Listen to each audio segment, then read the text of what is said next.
The Germans spent $6 million to buy 9 sheep and drove them all into a 1.9 million chariot for experimentation and immediately set up a Soviet rocket launcher aimed at the 1.9 million chariot and fired a shot worth $80,000, whether the sheep died or not. They could be reimbursed in the name of equipment experimentation. Never imagined that this 1.9 million combat vehicle, 17 years, $14 billion in research and development process is actually a case of corruption to change rice into mulberry. In 1968, the German army decided to develop a new type of personnel carrier to replace the expensive M113 armored car. The new car was temporarily named Brightly at the same time. Equipped with a 20mm machine gun, can not only provide fire support for the infantry, can also penetrate light tanks. The biggest advantage of the new vehicle is that it can carry 11 men and move faster than the M113, and the most important thing is that the budget for each vehicle is only $1.5 million.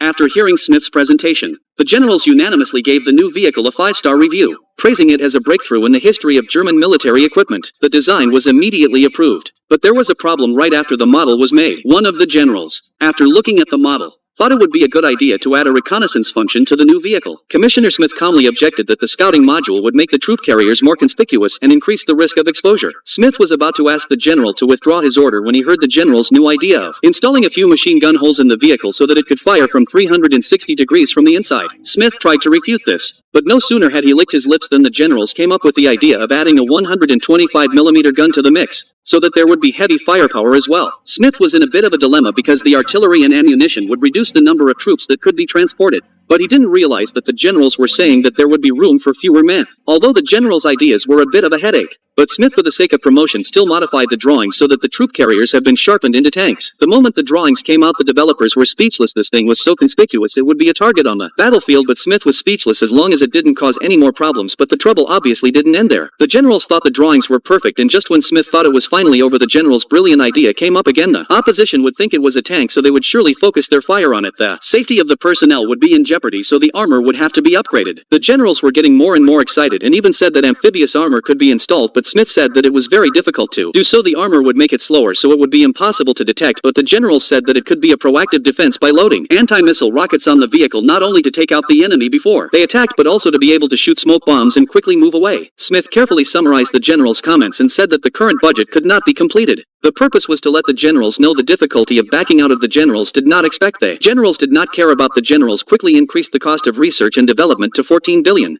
As long as the cost of each unit is not more than $2 million will do. Hearing this exaggerated number, Smith directly stared at the eyes, but the RD staff completely speechless. This is clearly a cleverly named, simply 150,000 coffee cups. But Commissioner Smith cannot defy the general's orders. Do not do it. There are plenty of people to do it. Do not do it. Everyone, how to get a promotion. RD staff no longer want to spit. Honestly, change the drawings of the troop carrier so that the new foreign trait to tanks a step closer. And so, at the same time in 1981, the tank that the generals said was the ideal tank was completed, and by then the president had changed several times, but the generals were still the same. In the midst of the generals' bullshit, the Brightly M2 slowly drove out from behind the new flag and was only slightly activated when it was warmly applauded by the crowd. When it officially appeared in front of the crowd, the applause was even more deafening. The Germans picked up a Soviet rocket launcher and fired it at the armored car, hitting it directly on the side but only making a small crater. The German top brass immediately stood up and applauded to celebrate the passing of the armor test of the new German M2. But none of them went up to take a closer look. Major Burton, who was in charge of supervising the test, felt strange and was about to go up to the vehicle to check it out, but was immediately shouted down by the army brass, who said that neither the shell nor the vehicle had been dealt with, and that safety was the first priority, and that it would be better to wait 3 hours before talking about it. Major Burton just left. The U.S. Army began to do something, but Burton still found something fishy. Burton thought the craters on the vehicle were strange and went to the warehouse and found out the origin of the Soviet rockets used in the test was Romania. Burton accused the tester of faking, but the tester didn't panic, saying that Romania was also the Soviet Union's little brother, and that there was no difference between Soviet artillery shells and Romanian artillery shells. But Burton only valued the results and immediately ordered the Germans to bring an iron door and set it up in front of the trench, then retreated to the same distance and ordered the tester to aim at the door and fire again. The result was that not only did the door fail to penetrate the door, but even the shells didn't explode, and the door was only smashed into a big crater, and it could still be put back into use. Burton, who was overseeing the production of the M2, demanded that the test be repeated with Soviet shells, but the officer who conducted the test felt that it was completely unnecessary, and that no matter what, the test would not stop the production of the vehicle. Burton asked the officer to answer in English. The officer said Burton was young and had been in the army for a long time, so he understood, but Burton didn't believe him. He wanted to get the real data about the M2.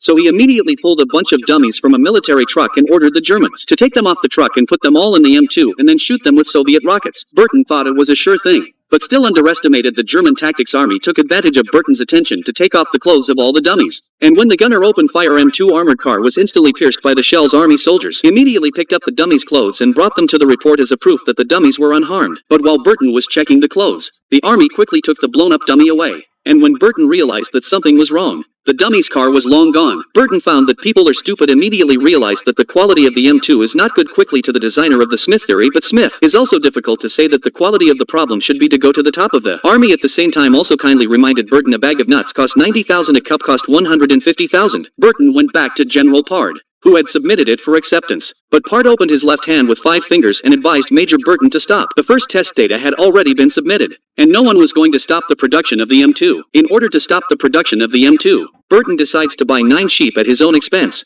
and the Treasury is very happy to hear about it, and immediately submits a reimbursement of $6 million, and even thoughtfully assigns a supplier for Burton to ship to Burton during the third test. The Germans drove all the sheep into the armored vehicles and then set up a Soviet rocket launcher and aimed it at the M2 and fired instantly. The M2 armor was pierced by the shells and the sheep were reimbursed for their experimental materials. Army soldiers immediately opened the cover of the tank and were instantly knocked unconscious by the toxic fumes caused by the explosion. Burton quickly went to check on the situation, and just after emergency CPR, he rushed the soldiers to the first aid station. Other soldiers took advantage of this opportunity to quickly clean up the experimental site. When Burton drove back to the sheep had been transported away by the Germans, Burton suddenly saw the sheep truck is not far away, immediately in a jeep to go after them. How corrupt is the German army? The German army spent $500 million to develop a heat-sensitive rocket launcher, but it actually missed the target armored car by 38 meters. In order to make the rocket pass the test, the German army naturally had an expert who immediately found a military generator and put 4,000 plugs on the target armored car and hung a stove to raise the temperature to a point where it could cook an egg within 2 meters. Then the second time, they set up a thermal induction fire and blasted the target armored car into scrap metal, thus passing the equipment test and directly completing a clean bill of goods, with the added bonus of getting a new heater. But this is not the most extreme. Cost 2 billion tracking missiles in order to successfully pass the equipment test directly with a crane to the head of the target tank and then immediately release the missile so that the hit rate is as high as 100%. In the meantime, the 6 million tank engine will be reimbursed. Of course, there are many other ways to close the books, from 150,000 for a coffee maker to 6 million for 9 sheep, all in the name of equipment testing. Anyway, the last thing the army needs is shells. If the president ordered someone to come to check the accounts first, let Commissioner Smith to take care of it after the settlement of the accounts. Then 30% and 70% of the money we all get promoted together forced to give him. An accidental death. 4-star generals even let you die in a car accident after all. The president has been changed for a term after a term. Of the real power of the generals are only a few old people. Of course, everything cannot be so absolute. Germany is a society of law and order, is not a gangster. Supreme Court of face still have to be given. The court heard that Brightly M2 development took 17 years before, and after a total of $14 billion in funding, immediately recognized that the court will be closed tomorrow without the public armor test. The hammer came down. But General Patton, the general in charge, wasn't fazed. As long as the tests were conducted by the army's own people, it was a sure thing. Supervisor Burton arrives at the barracks early, holding up an M16 and telling the story of how it got jammed in Vietnam, and how millions of German lives will be lost if the M2s are mass-produced with less than perfect quality. Burton expects the testers to conduct the test honestly. The audience at the test site was already in place, all of whom were German military executives. Following Patton's applause, the M2 broke through the curtain and drove quickly to a stop in front of the crowd. With the command of Pasteur, the army immediately fired Soviet rockets, but the M2 was blown to smithereens in one shot. The scene stunned everyone in the audience, who did not expect such a huge scandal, and for a moment no one knew how to end the story. But the end of the story is not surprising. After the incident, including Pard and Burton, everyone was promoted to a uniform rank. No one was punished for this, and the Brightly M2, which had made a fool of itself, was still in mass production after a slight improvement.